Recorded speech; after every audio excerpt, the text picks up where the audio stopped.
Dalam video ini kita akan belajar soalan 12 dalam muka surat 10. So, soalan dia macam ini. Terangkan kesan pembuangan bahan toksik dari kilang terhadap alam sekitar. So, kita kena faham soalan dulu. Apakah kehendak soalan? So, soalan dia kata dia nak kesan.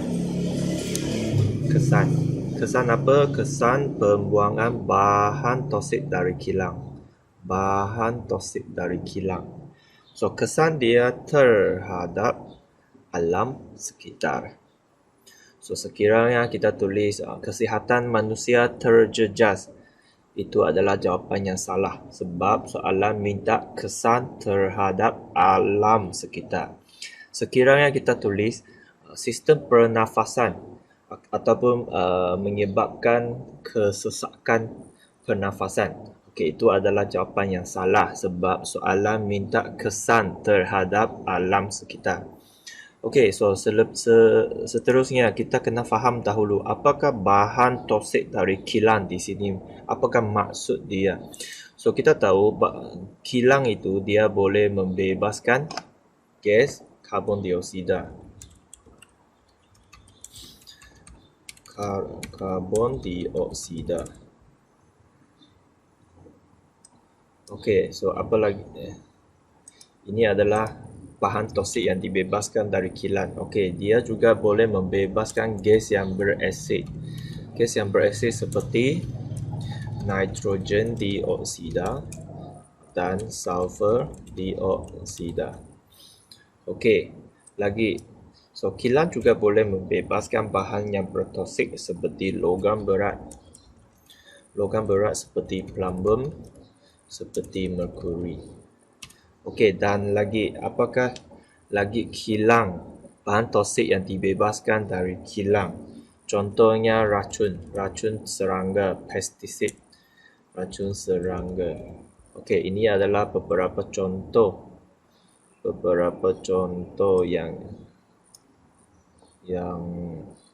yang dibebaskan bahan toksik, contoh bahan toksik yang dibebaskan dari kilang. So ingat, ini bukan jawapan dia, ini cuma membantu kita fahamkan soalan. So dari sini kita boleh cari kesan. Dari sini kita boleh cari kesan. Jawapan yang kita nak adalah kesan. So 12A.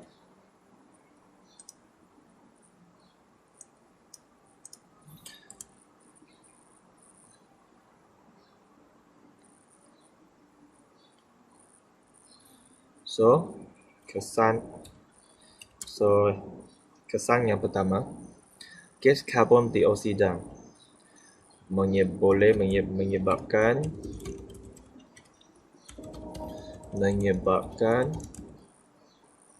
kesan rumah hijau. Okey, kesan yang kedua menyebabkan gas yang berasid menyebabkan hujan berasid.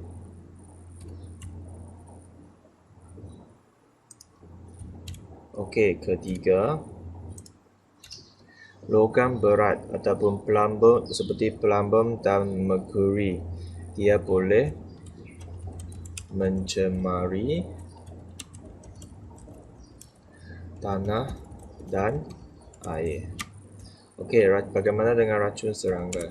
So, racun serangga dia boleh menjejaskan ekosistem akuatik. Okey, so settle. So, kesan 4 markah. Okey, sekarang kita tengok B. Satu kawasan perumahan telah dilanda banjir kilat disebabkan oleh longkang yang tersumbat dengan plastik dan bahan buangan pepejal. So, terangkan bagaimana komuniti yang tinggal di kawasan itu dapat menyelesaikan masalah banjir kilat. So, jawapan anda hendaklah mengandungi aspek-aspek berikut seperti kenal pasti masalah, nyatakan satu sebab mengapa masalah ini berlaku dan cadangkan 4 kaedah untuk menyelesaikan masalah itu. So, ini soalan kita.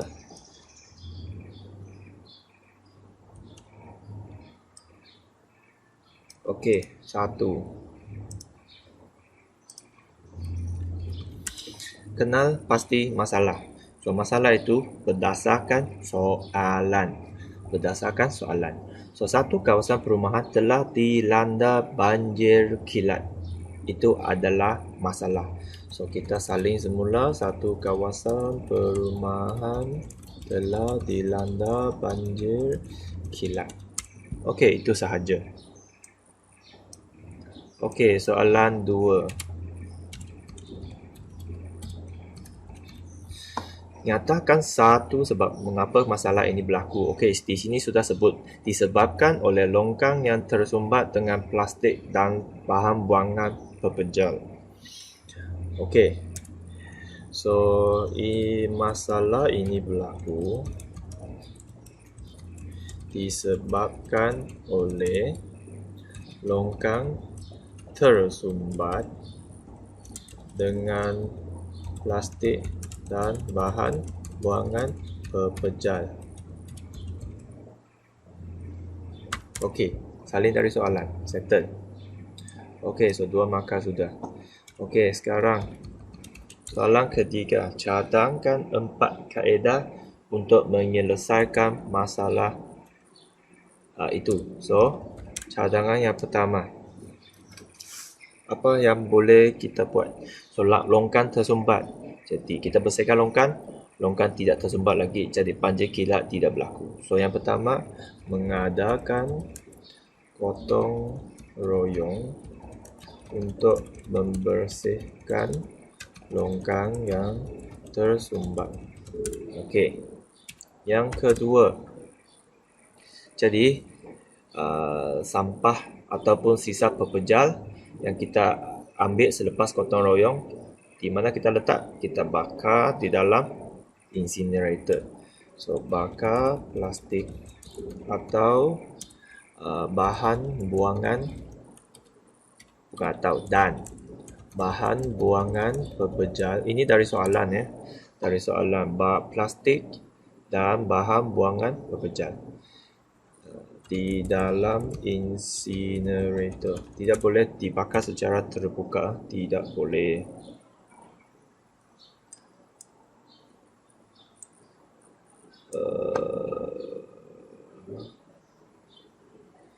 Okey, lepas tu ketiga, dia minta 4 kan.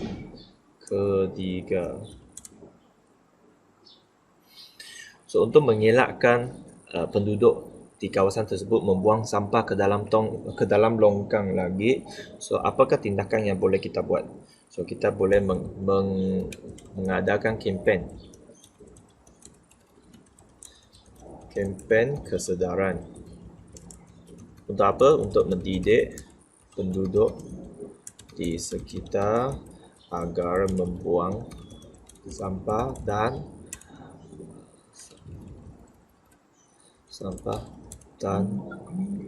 bahan buangan pepejal ke tempat yang betul.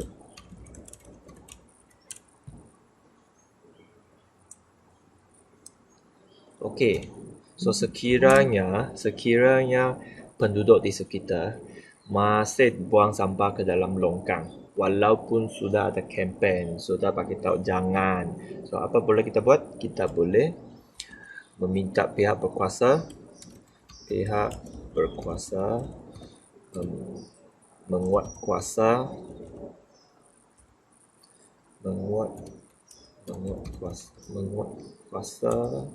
undang-undang dengan mengenakan